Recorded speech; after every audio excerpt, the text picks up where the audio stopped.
Sabe qual é o maior problema da esquerda com os eleitores das periferias urbanas nesse momento? O problema é que o eleitor de classe média baixa enxerga no capitalismo um espaço para oportunidades. A esquerda vê no capitalismo uma máquina de opressão.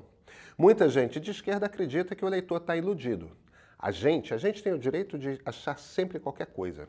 Mas a questão não é uma de ilusão. Esse eleitor tem uma ideologia diferente. Ele interpreta o mundo de uma forma muito distinta. Alguns acreditam que se explicar bem explicadinho, esse eleitor vai entender. Só que não é por falta de explicação. As pessoas não são burras. Elas compreendem perfeitamente como a esquerda vê o mundo. E neste momento da história, simplesmente tem uma opinião diferente. Vamos entrar um pouco mais fundo nessa conversa, porque ela é chave, tá? E temos vários sinais de que o descompasso ideológico entre a esquerda e a classe C ficou imenso. Se você me dissesse, por exemplo, apenas um ano atrás, que o Brasil presidido por Lula trabalharia ativamente para impedir que a Venezuela entrasse nos BRICS, eu não acreditava, mesmo. Vamos recapitular? É importante. Já presidente eleito, Lula se recusou a condenar a Rússia pela invasão da Ucrânia. A Ucrânia, um país soberano, queria ter o direito de celebrar os acordos internacionais que desejasse. Para Moscou, intolerável. Para o presidente do Brasil, era razoável que, por conta dessa independência toda ucraniana, os russos considerassem simplesmente invadir o vizinho. Gente, eu sei que dentro da esquerda muita gente decidiu abraçar a visão realista da política externa, que considera que países muito grandes têm direito às suas zonas de influência. Tudo certo. Foi exatamente esse o argumento dos americanos para distribuir ditaduras militares em toda a América Latina nos anos 70. Liberais, como eu, realmente acreditamos na autodeterminação das nações. Realmente achamos que os ucranianos têm todo o direito de assinarem o tratado que quiserem, inclusive entrar na União Europeia ou até na OTAN. E isso não autoriza a Rússia a fazer rigorosamente nada, mas jogo jogado, cada um que seguir pelos métodos de análise que considerar adequados. Lula fez elogios discretos a Daniel Ortega, que havia fechado a ditadura nicaragüense, se recusou a classificar o grupo terrorista de Hamas de terrorista. O argumento do governo brasileiro é de que a ONU não o classifica. É verdade. Para ser considerado terrorista pela ONU, é preciso que Estados Unidos, Rússia, China, França e Reino Unido concordem. Bem, sobram muito poucos grupos, né? A Al-Qaeda, por exemplo, que já atacou os americanos, os russos e os chineses, aí entra na lista. Mas quase todo o resto é usado de massa de manobra de uns contra outros. Então, se você pode ser manipulado por algum dos membros do Conselho de Segurança da ONU, está liberado. Pode explodir quantas crianças desejar, pode matar à torta e à direito em quantidade, pode pedir o extermínio de um povo inteiro, pode usar o estupro como arma para ferir, humilhar, subjugar. Tudo ao mesmo tempo. A ONU não vai considerar você ou o seu grupo como terrorista. Vai ter até gente te elogiando pela capacidade de resistência. Mas o Brasil quer seguir as definições da ONU, que em essência é nunca tomar decisões éticas próprias. Não ter um critério próprio, só concordar com aquilo que americanos, chineses e russos forem capazes de concordar ao mesmo tempo. O governo brasileiro foi eleito, quer usar esse critério, tudo certo. Pode. E aí tem Maduro, né? Com Maduro, o tratamento dado por Lula foi muito especial. Em uma reunião do Mercosul aqui em Brasília, Lula pediu que Maduro viesse um dia antes, ofereceu a ele uma recepção exclusiva no Palácio do Itamaraty, foi defendendo na imprensa, explicando que esse negócio de democracia é muito relativo. Então o que aconteceu? Não foi só a eleição claramente roubada que ocorreu esse ano na Venezuela. Não tem ingênuo no Itamaraty ou no Planalto. Todo mundo sabe que a Venezuela pode ter fechado a ditadura esse ano, mas já era ditadura antes. Uma das condições básicas para que um país seja considerado democrático é a liberdade que a oposição tem de se organizar e lançar candidatos. A oposição venezuelana tem seus principais nomes, entre eles Henrique Capriles e Leopoldo Lopes, proibidos de se candidatar há mais de 10 anos. Aquilo pode ter se tornado uma ditadura pior, mas ditadura já era faz muito tempo. Lula não mudou porque passou a achar que a Venezuela era uma ditadura. Lula mudou porque as pesquisas de opinião mostraram para ele e para todo mundo que está à sua volta no Palácio do Planalto que o eleitor mudou. Política externa costumava ser uma área sobre a qual o presidente, tinha muito espaço para agir sem mexer com as paixões eleitorais. Ninguém prestava muita atenção. Não é mais assim. No ambiente atual, os eleitores olham para as escolhas de política externa como sinalização de valores de um governo. Pode-se gostar dos valores que esses eleitores apresentam, pode não se gostar. Mas o fato é que o presidente pensava sobre o mundo, tinha quase nenhum tipo de impacto e agora tem. O Palácio do Planalto demorou 1 ano e meio para entender isso, mas entendeu e com clareza. E o problema é esse. Os valores do governo Lula podem ser bons ou podem ser ruins, mas seja como forem, estavam em descompasso com um grupo imenso de eleitores. E o Planalto entendeu que seguir naquele caminho era suicídio político. Aparecer abençoando a Venezuela nos BRICS era jogar fora 2026. E não foi só isso, né? Em fevereiro e março, o governo tomou um susto quando os motoristas de Uber se mobilizaram todos contra a ideia de ficarem atrelados à CLT. O Planalto precisou abandonar o seu projeto inicial de dividir quem dirige por aplicativo em 3 categorias, uma delas como CLT. As pessoas não queriam e ainda não querem. O presidente vem manifestando isso, às vezes com certo espanto, mas sempre com clareza. Ele entende que a proposta da CLT não é mais atraente para uma quantidade grande de trabalhadores. Lula entendeu. O quanto a esquerda entendeu. Eu sou Pedro Doria, editor do Meio. Nossos assinantes premium são o nosso maior ativo.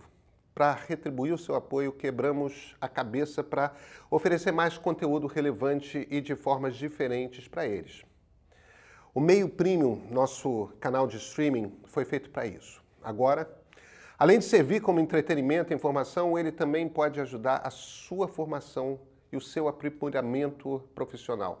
O plano Meio Premium mais cursos coloca ao alcance do seu controle remoto todo o acervo de cursos que o Meio já fez. São cursos sobre história, política, inteligência artificial, media training. E esse catálogo, olha, ele só vai crescer. O plano Meio Premium mais cursos é uma boa opção para quem quer apoiar mais o Meio e deixar a sua família ainda mais preparada para lidar com os intensos desafios do mundo moderno. O preço cheio é R$ 70 por mês, mas quem já é assinante Premium tem desconto de 20% no plano atual. E esse aqui, esse é o ponto de partida.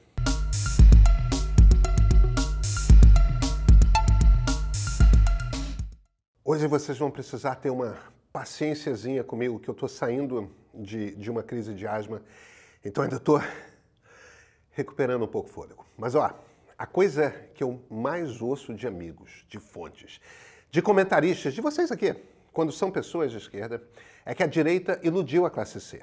Agora a classe média baixa do Brasil, o Brasil dessas periferias, acredita que vai ser capaz de crescer. E não vai, porque a crença fundamental na esquerda é de que esse crescimento por conta própria é muito raro, em geral não é possível. Esses dias, em São Paulo, o candidato a prefeito do PSOL, Guilherme Boulos, escreveu uma carta aos paulistanos.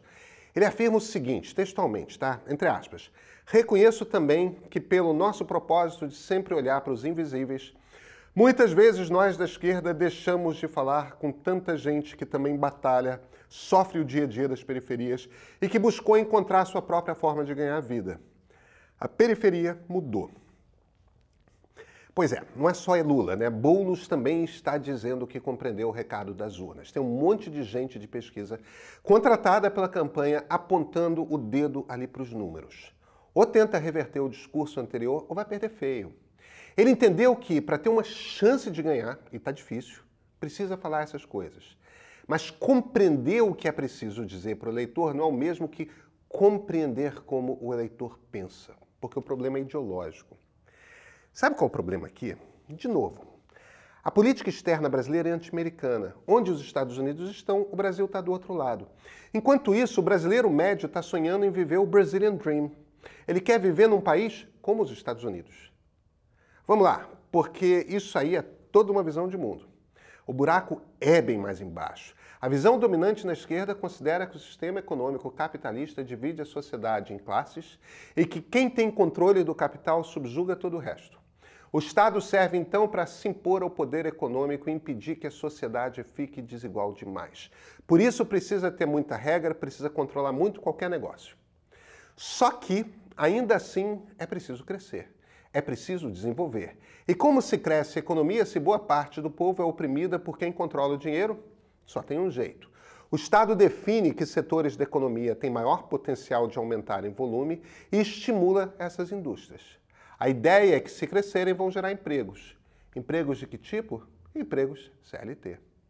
O que não cabe nessa visão de mundo é a ideia de que uma massa de negócios pequenos possam surgir de baixo.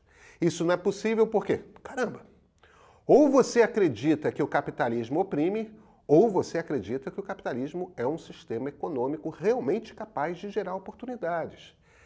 Só que se você acredita nisso, você também acredita que o Estado não deve definir que setores devem ser desenvolvidos. Você não acredita que o Estado deve botar regrinha demais sobre como um estabelecimento pode e não pode funcionar. Pelo contrário, você solta, você enxerga a sociedade como uma de poder criativo capaz de fazer coisas novas, de inventar. Se você acredita num país baseado em pequenos negócios, se acha que a maior parte de empregos vai vir de empresas com 10 ou 20 funcionários, aí você não acha que o Estado deve ficar fazendo jogo de em que ramos de economia devem crescer. O Estado não tem de se meter nessa discussão e nem tem como, se estamos falando de milhões de pequenas empresas.